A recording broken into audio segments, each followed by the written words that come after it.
औज़ुबिल्लाहिमिनश्शैतानिर्रजीम बिस्मिल्लाहिर्रहमानिर्रहीम। दोस्तों, मैं हूं अली मुमताज़ और आप देख रहे हैं mynews.tv पर मुझे।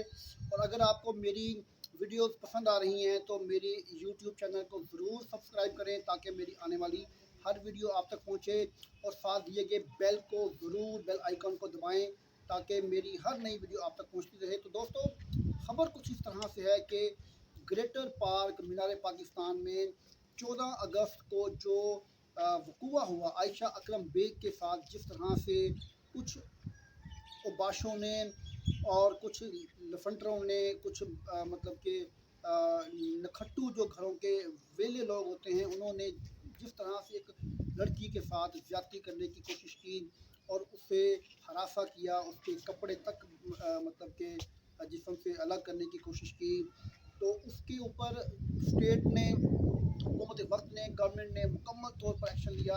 और बात अब यहाँ तक पहुँच चुकी है कि 40 अफराद जो हैं उन्हें गिरफ़्तार करके अदालतों में पेश किया गया। जब कोर्ट में पेश किया गया तो जज साहब ने उनकी शनाख्त परेड के लिए उन्हें जेल भिजवा दिया गया। जब जेल में गए तो आयशा ने 3 लोगों को पहचान लिया है, 3 लोगों की शनाख्त कर ली गई है। कंफर्म कर लिया गया है कि जो वक़ूआ उस लड़की के साथ, आयशा अकरम के साथ पेश आया, उसमें 3 लड़के जो थे वो साबित हो चुके हैं कि ये वही थे जिन्होंने ये कार्रवाई की। इसके अलावा 2 मशकूक लोग हैं जो कि जिन पे अभी कंफर्म नहीं कर पा रही ये आयशा। तो जैसे ही वो कंफर्म करेगी तो उसको भी मतलब कि शामिल कर दी जाएगा इस जुर्म में। लेकिन यहाँ पर एक और अहम बात यह है कि अभी 30 गिरफ्तार मुलजमों की शनाख्त परेड बाकी है। जैसे ही इन तमाम मुलजमों की शनाख्त परेड मुकम्मल होगी तो उसके बाद कानून के मुताबिक जो है वो कार्रवाई अमल में आएगी।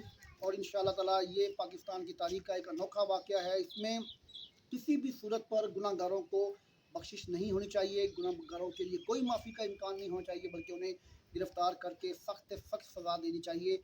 मैं इस चीज़ के हक़ में हूँ।